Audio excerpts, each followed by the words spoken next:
우리는 인생 살아가면서 감당하기 힘들고 어려운 고난의 상황에 직면할 때가 있습니다. 그럴 때 많은 사람들은 고난의 무게에 짓눌려 어떻게 해야 할 바를 알지 못하고 방황하기도 합니다. 그 고난이 과중되면 절망하고 낙심하기도 합니다. 그렇지만 하나님을 믿는 믿음의 성도들에게는 힘들고 어려운 고난의 상황이 전혀 다른 의미를 갖는다는 사실을 기억해야만 합니다. 그것은 바로 하나님의 행동하심의 시작이라는 것입니다. 우리가 믿는 하나님은 살아계시며 전지전능하신 하나님이십니다. 그 하나님은 자녀된 우리를 결코 고아와 같이 버려두지 아니하신다고 말씀하셨습니다. 그 하나님은 우리와 항상 함께 하시고 우리를 도와주시는 신실하신 분이십니다. 그러므로 우리의 절망은 끝이 아니라 하나님의 희망의 시작입니다. 따라서 감당하기 힘들고 어려운 고난의 때가 하나님의 백성들에게는 하나님의 기적을 경험하는 때가 된다는 사실을 믿어야만 합니다. 우리의 힘으로는 어떻게 할 수 없는 절망의 순간이 바로 하나님의 행동하시는 놀라운 일을 경험하는 때인 줄로 믿으시기를 주의 이름으로 축복합니다. 그런데 우리가 힘들고 어렵다라고 해서 하나님이 우리의 삶에 역사하시는 것이 아닙니다. 하나님이 역사는 힘들고 어려운 사람에게 역사하시는 것이 아니라 믿음으로 반응하는 그 사람에게 역사하신다는 것입니다. 그러므로 저와 여러분이 어떤 처지와 형편에 있든지 간에 특히 곤고하고 어려울 때에 중요한 것은 먼저 하나님께 신실한 믿음을 보여드릴 수 있어야만 합니다. 우리가 하나님 놀라운 역사를 경험하려면 반드시 믿음으로 하나님 앞에 서는 삶이 필요합니다. 그래서 성경은 믿음은 바라는 것들의 실상이요 보이지 않는 것들의 증거라고 말씀을 했습니다. 믿음이 없이는 결코 하나님께 나아가지 못한다라고 말씀을 했습니다. 따라서 고난의 시기에 무엇보다 필요한 것은 바로 우리의 믿음입니다. 예수님이 성천하신 후 사도들을 비롯해서 120여 성도들이 한 마음으로 다락방에 다 같이 모여 기도할 때에 그곳에 모인 사람들을 위해 성령 임하시는 오순절의 놀라운 역사를 경험하게 됩니다. 그리고 성령의 충만을 받았던 그들은 나가서 각기 다른 언어들로 예수 그리스도를 증거하기 시작했습니다. 그런데 제자들이 사용했던 언어들은 사람들이 알아듣지 못하는 아주 이상한 말이 아니라 당시 오순절을 지키기 위해서 세계 각국에서 예루살렘으로 모여들었던 사람들이 알아들을 수 있는 각 나라의 언어들이었습니다. 누가는 9절부터 11절까지 해서 이때 제자들이 사용했던 언어가 15개의 지역의 언어였다라고 증거하고 있습니다. 유다 역사를 보면 기원전 586년 바벨론에 의해 나라가 멸망당한 이후 많은 유다 사람들이 바벨론의 포로로 끌려가면서 세계 여러 나라로 흩어졌습니다. 이때 유다라는 특정한 지역에 살지 않고 세계로 흩어진 유대인들을 가리켜 소위 디아스포라라고 불렸습니다. 우리로 말하면 제1교포, 제2교포, 제 중교포라고 말하지만 이 유대인들의 교포들은 모두를 통틀어서 디아스포라라고 이야기를 합니다. 이들은 비록 나라가 없는 민족으로 세계 여러 나라에 흩어져 살았지만 유월절과 오순절, 장막절 같은 절기가 되면 율법에 따라서 그 절기를 지키기 위해서 예루살렘을 찾아왔습니다. 따라서 당시 유다 지역에 살고 있는 유대인들과 세계에 흩어져 살던 디아스포라 유대인들, 그리고 유대인들의 영향을 받아서 유대교로 개종한 이방인들이 오순절을 지키기 위해 예루살렘에 모였기 때문에 그 숫자는 엄청났을 것이라고 추정을 합니다. 요세푸스 유대 역사학자는 예수님이 십자가에 못 박히신 그 6월절에 약 270만 명이 모였다라고 이야기를 할 정도니까 얼마나 많은 사람이 모였겠습니까? 그런데 지금 수많은 사람들 앞에서 복음을 전하고 있는 제자들은 어떤 사람들입니까? 그들은 얼마 전까지만 해도 대제사장들과 예루살렘의 권세가들이 두려워서 꼭꼭 숨어 있었던 사람들입니다. 베드로만 한번 놓고 생각을 해보십시오. 오늘 본문에서는 베드로가 군중들 앞에서 담대하게 말씀을 전했다라고 말하지만 사실 베드로는 이런 설교를 할 만한 사람이 아닙니다. 그는 예수님이 십자가를 지시기 전에 3번이나 예수님을 모른다라고 부인했던 대단한 겁쟁이였습니다. 다른 제자들도 마찬가지였습니다. 그들은 예수님께 붙잡혀서 끌려가실 때에 모두가 두려워서 도망을 갔던 사람들이었습니다. 그런데 그런 겁쟁이였던 제자들이 수많은 사람들 앞에서 예수 그리스도를 증거하기 시작했다는 것입니다. 그들은 유대교의 핍박과 죽음의 위협 앞에서도 담대하게 복음을 전했습니다. 복음을 전하지 않고서는 못 베기는 사람이 되었습니다. 어떻게 이런 일들이 일어날 수가 있습니까? 무엇이 이들을 이렇게 담대한 사람으로 바꾸어 놓았습니까? 그것은 바로 그들에게 성령이 임했기 때문이었습니다. 그들은 성령께 주시는 능력으로 담대할 수가 있었습니다. 그리고 땅 끝까지 주님의 정인된 삶을 살아낼 수가 있었습니다. 그렇습니다. 우리가 우리의 힘으로 무엇인가를 해보려고 하지만 우리의 힘으로는 아무것도 할 수가 없습니다. 자신의 힘만 의지하면 패할 수밖에 없습니다. 그렇지만 성령이 함께 하시면 달라집니다. 우리가 미약하지만 성령의 능력으로 모든 것을 할 수가 있습니다. 무엇보다 우리가 신앙생활을 보다 행복하고 기쁘게 하게 하기 위해서는 성령으로 충만해야만 합니다.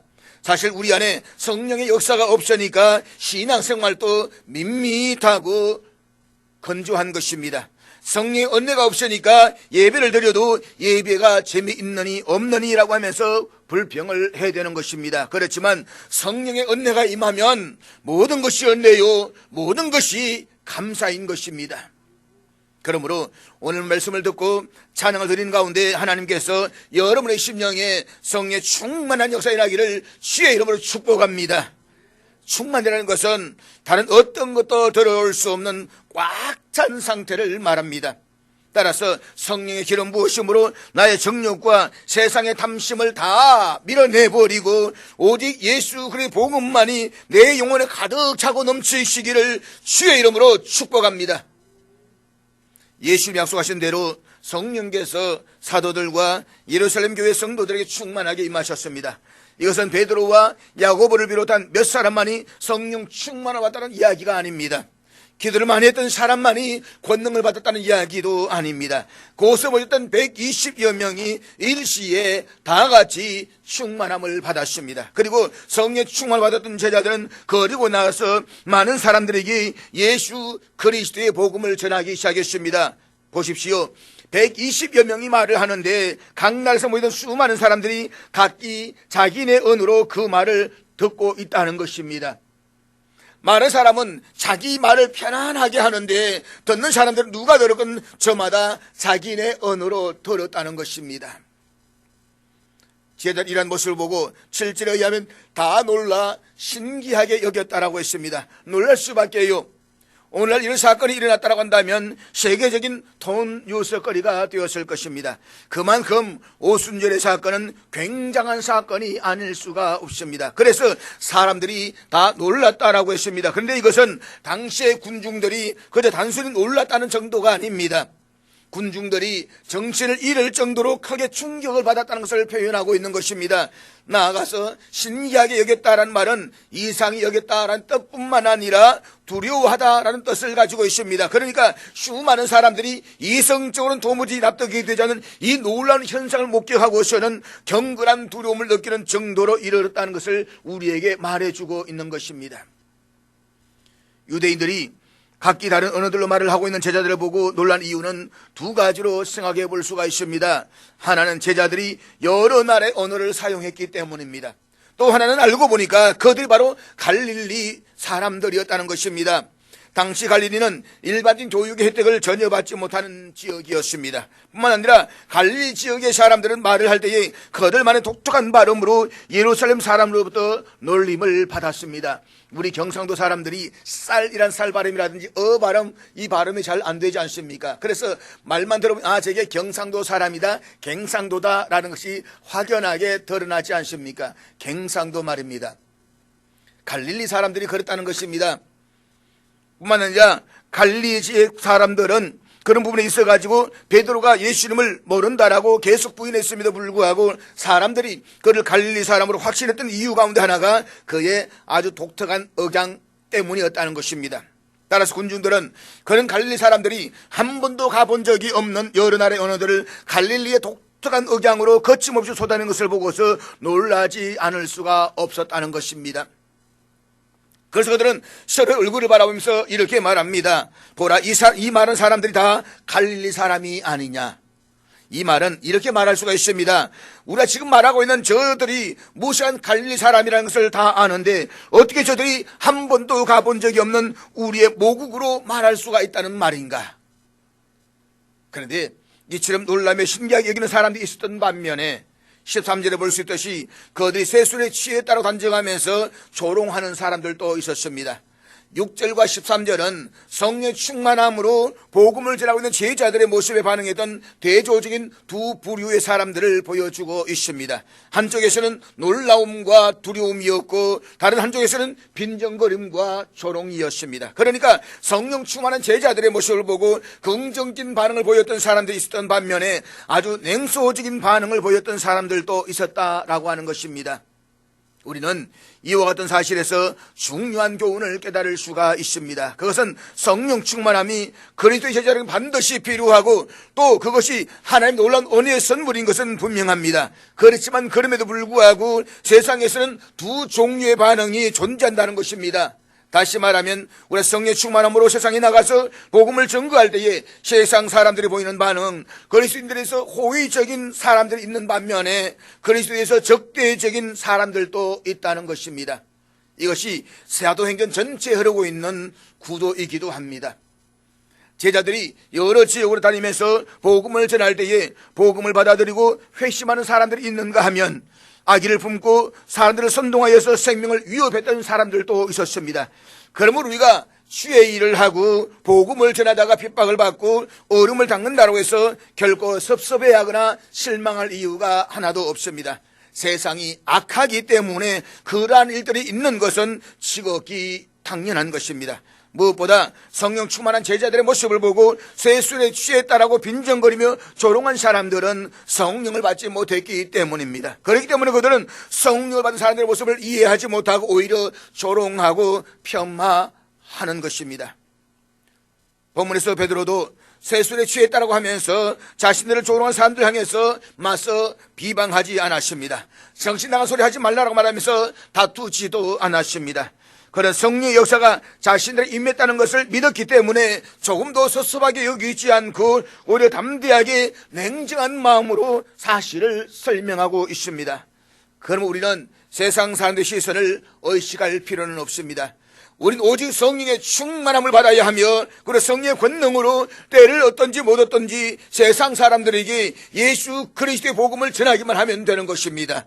잊지 마십시오. 우리는 복음을 전할 뿐이고 그 열매를 거두시는 이는 하나님께서 하실 일인 것입니다.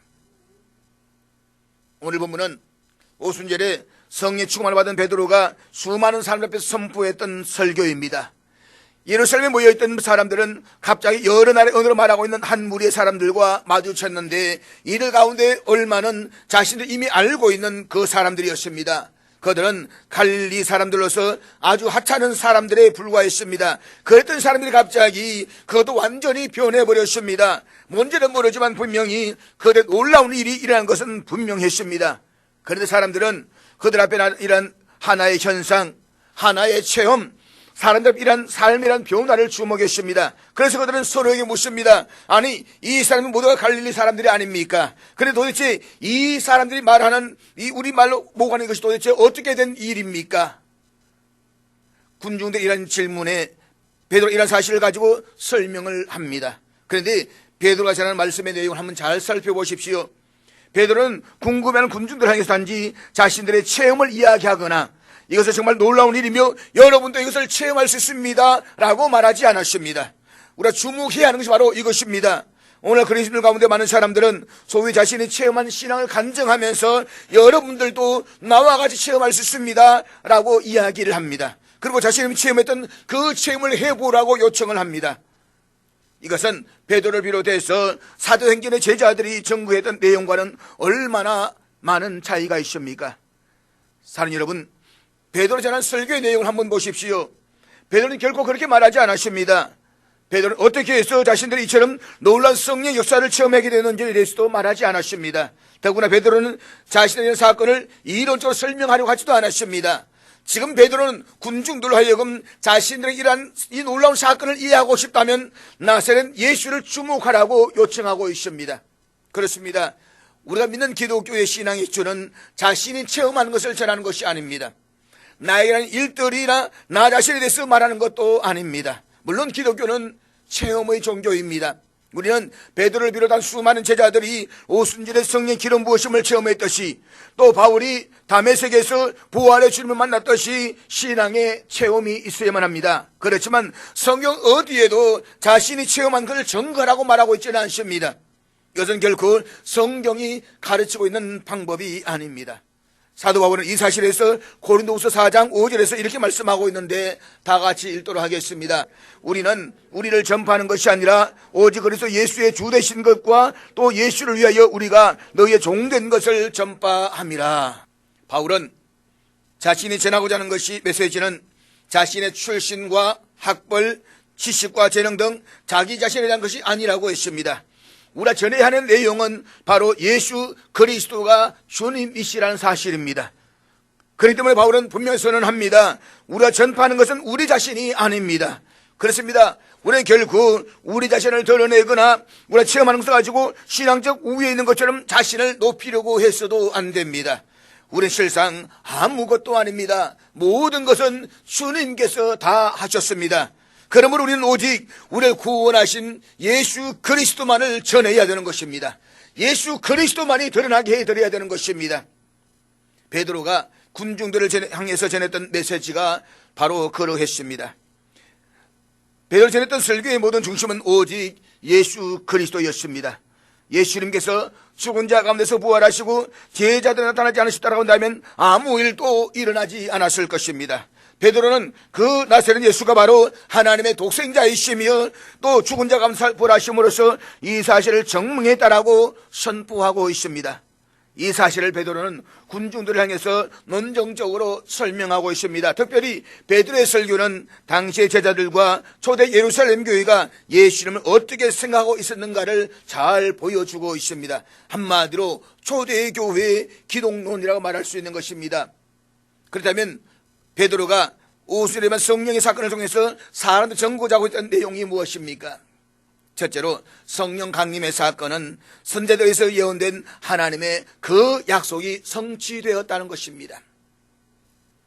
베드로는 자신들을 향해서 세술에 취해 짓거리는 사람들이 하면서 조롱하는 군중들 향해서 분명하게 선포합니다. 그것은 자신들이 세술에 취한 것이 아니라 하나님께서 구약에 예언하신 그 약속이 오늘 우리들에게서 성취되었다는 것입니다. 이 사실을 베드로는 구약 성경에서 요엘 선지자의 예언을 인용해서 증거하고 있습니다. 요엘 2장 28절과 29절을 우리 다 같이 읽도록 하겠습니다. 그 후에 내가 내 영을 만민에게 부어주리니 너희 자녀들이 장래의 일을 말할 것이며 너희 늙은이는 꿈을 꾸며 너희 젊은이는 이상을 볼 것이며 그때에 내가 또 내 영을 남종과 여종에게 부어줄 것이며. 구약시대에는 왕과 예언자들 그리고 특별히 제한된 몇몇 사람들에게만 극히 제한적으로 성령이 임하셨습니다. 그렇다고 해서 구약시대는 성령께서 역사하지 않으셨다라고 오해를 하면 곤란합니다. 성령은 삼위일체 하나님으로서 영원전부터 삼위로 함께 계셨으며 천지를 창조하실 때도 함께 하셨습니다. 다만 구약시대는 특별한 사람에게 특별한 기간에만 한정적으로 역사하셨을 뿐이다 라고 하는 것입니다. 그런데 하나님은 요엘 선지자를 통해서 내가 내 영을 성령을 만민에게 부어줄 것이라고 약속하셨습니다. 여기서 만민은 문자적으로 모든 육체라는 의미입니다. 그러나 이것은 이 지구상의 모든 사람이 아니라 하나님의 언약의 백성 모두를 의미하는 것입니다. 그러니까 하나님은 이스라엘 민족에게만이 아니라 하나님께서 구원하시기로 작정된 모든 사람들에게 그의 성령을 부어주실 것이라고 약속하셨습니다. 그리고 이어서 내가 내 영을 남종과 여종에 부어줄 것이라고 말씀하십니다. 여기에서 남종과 여종은 노예를 가리킵니다. 노예들은 엄격한 신분사회가 유지되었던 구약시대와 또 신약시대가 열리는 그 당시의 관점에서 보았을 때에 왕이나 선지자 등 특별한 사람이 임하셨던 성령께서 모든 사람, 즉 남종과 여종에게 부어주시겠다는 이 예언의 말씀은 매우 충격적인 말씀이 아닐 수가 없습니다.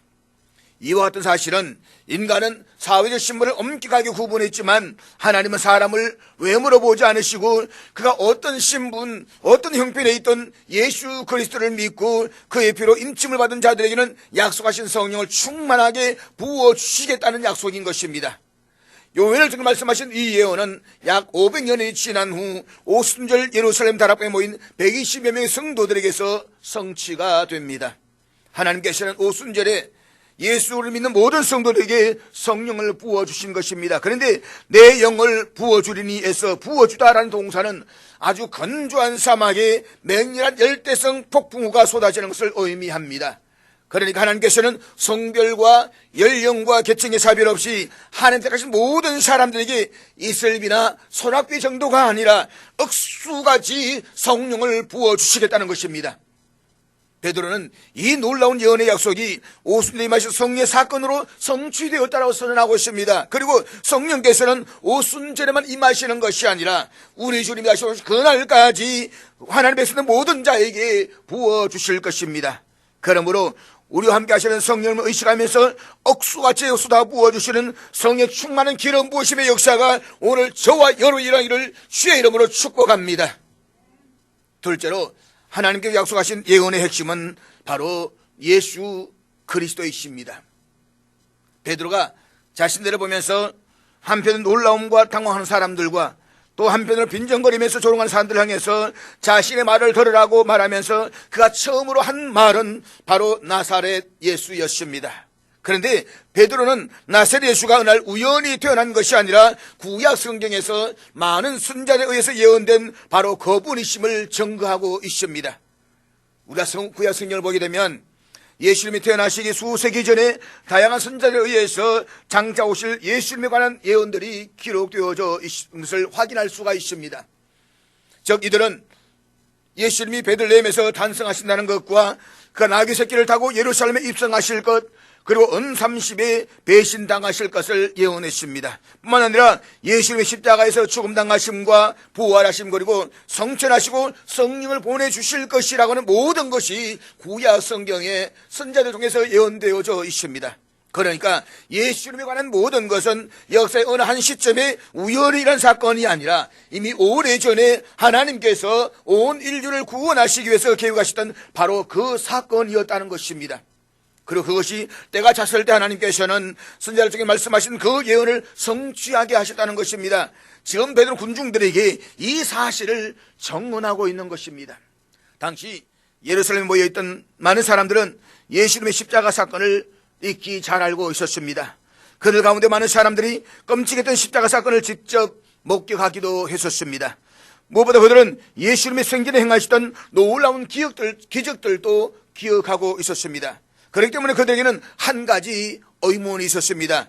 어떻게 그토록 놀라운 기적을 행하셨던 메시아가 무기력하게 십자가에서 죽을 수가 있다는 말인가? 이것은 제자들도 품고 있었던 한 가지 의문이었습니다.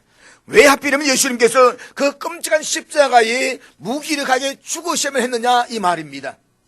이것은 희생이라는 말로는 설명할 수가 없습니다.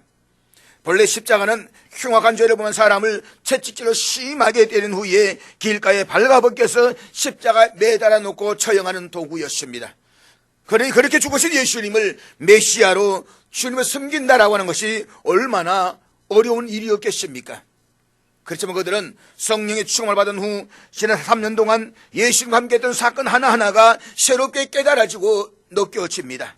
즉 오순절의 성령 강림 사건을 통해서 그들은 예수님이 이 땅에서 행하셨던 모든 사역들을 해석하기 시작했습니다. 그리고 예수님께서 받으신 고난과 죽으심이 세상을 향해서는 수치스러운 소식이 되겠지만 하나님이 선지자를 통해서 말씀하신 그 예언의 성취였음을 깨닫게 됩니다. 이 사실을 베드로는 본문 23절에서 이렇게 말씀하고 있는데 우리 다 같이 읽도록 하겠습니다. 그가 하나님께 정하신 뜻과 미리 아신 대로 내준 바 되었거늘 너희가 법 없는 자들의 손을 빌려 못 박아 죽였으나. 베드로는 유대인들을 향해 예수 그리스도께 십자가에 못 박혀 죽으신 것이 하나님의 정하신 뜻과 미리 아신 대로 내어준 바 된 것이라고 선언하고 있습니다. 이것은 한마디로 예정 혹은 예지라고 말할 수가 있습니다. 미리 정하신 바요, 미리 아신 바입니다. 즉 예수님의 죽으심이 우연한 사고나 무기력해서 당한 것이 아니라 하나님께서 인류를 구원하시기 위해서 확고한 의지를 가지고 행하신 대속의 사역이었다는 것입니다. 이것이 베드로가 전하는 설교의 내용입니다. 그리고 이것은 성경이 전하는 메시지의 핵심입니다.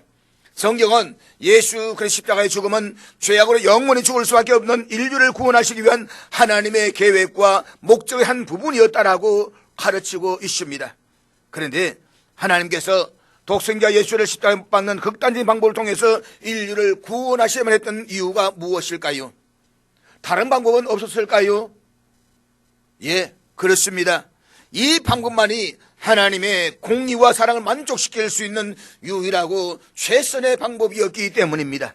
만약에 하나님께서 예수님을 십자가에 못 박지 않으시고 그냥 인류를 구원하셨다고 한다면 하나님은 사랑이 많으시는 분이라는 사실은 입증하셨겠지만 하나님의 공의에는 절대적으로 위배가 될 것입니다. 그렇기 때문에 하나님은 죄가 없으신 예수 그리스도로 인류를 대신해서 십자가에 죽게 하심으로써 당신의 공의의 속성과 사랑의 속성을 모두 만족시키셨다는 것입니다.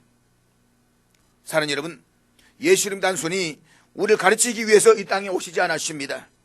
예수님이 우리들에게 나를 본받으라, 그리고 이렇게 하라, 그러면 너희를 구원할 것이다 라고 말씀하시지도 않았습니다. 예수님께서는 우리가 그렇게 할 수 없다는 것을 너무나도 잘 알고 계셨습니다. 예수님이 이 땅에 오신 것은 온 세상이 하나님 앞에서 죄 가운데 있기 때문인 것입니다.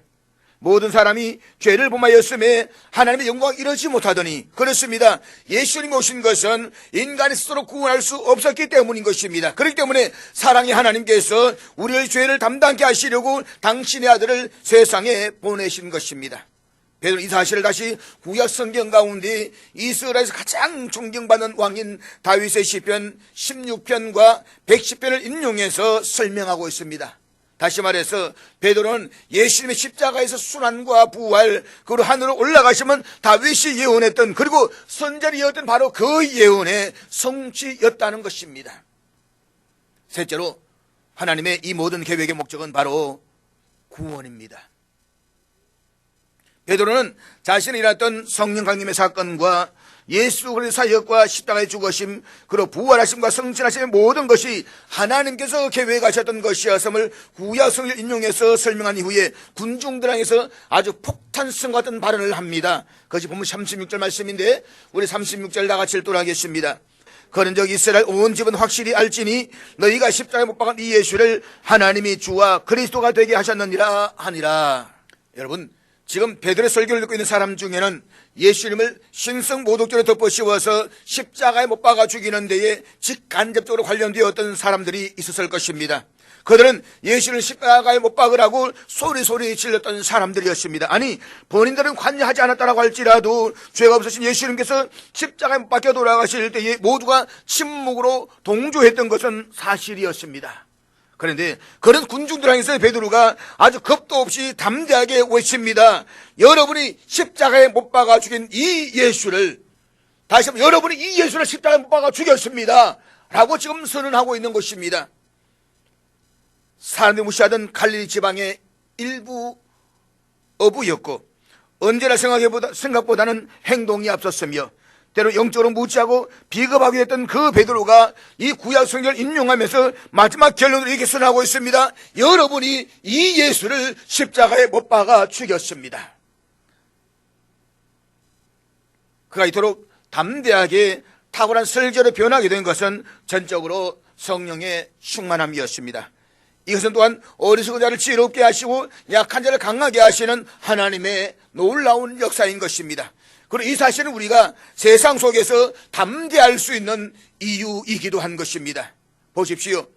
유대인들은 예수를 십자가에 신성모독죄로 덮어씌워서 십자가에 못 박아 죽였습니다.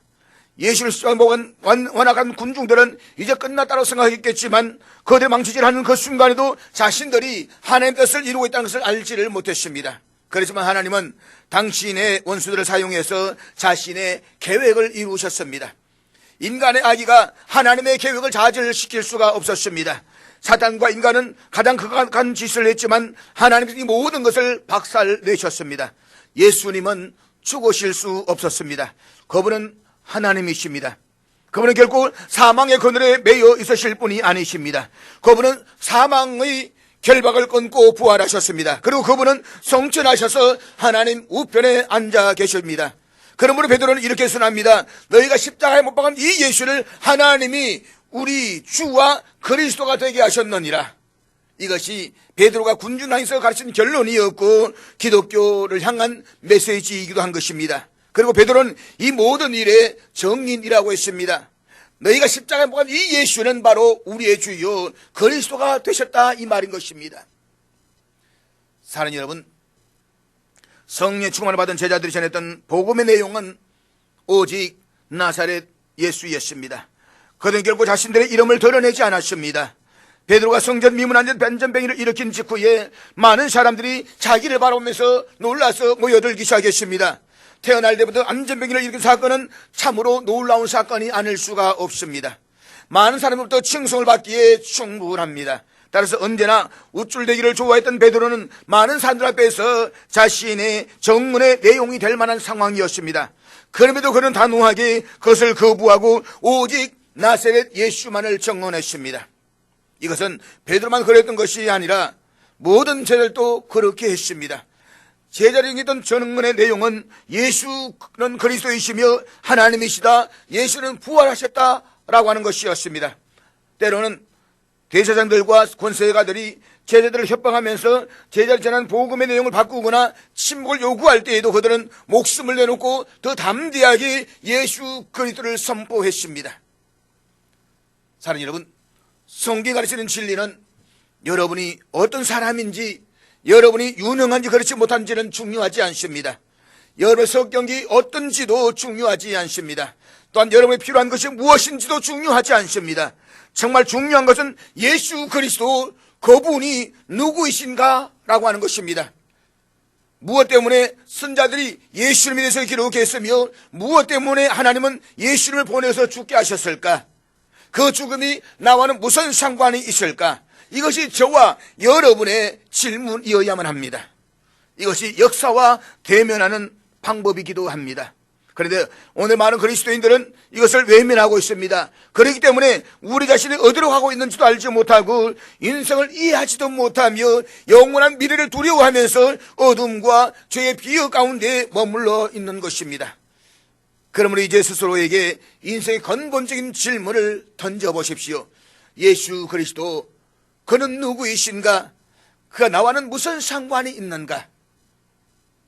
우리가 이 질문을 진지하게 던진다면 예수님의 모든 면에서 우리가 깊은 관련이 있음을 알게 될 것입니다. 예수 그리스도, 그분은 잃어버린 자들을 찾아서 구원하려고 오셨습니다. 예수 그리스도, 그분은 자기 목숨을 많은 사람의 대속물로 주려고 오셨습니다. 하나님께서 예수님이 고난을 당하신 후 죽으시고 부활하시다 하늘 성천하게 하신 것은 바로 우리를 의롭게 하시고 구원하게 하시고자 함에 있었습니다. 우리는 이 사실에 주목해야 되는 것입니다. 그래서 예수 그리스도가 우리의 삶의 중심이 되고 예수 그리스도가 우리의 삶의 이유가 될 수 있기를 주의 이름으로 축복합니다.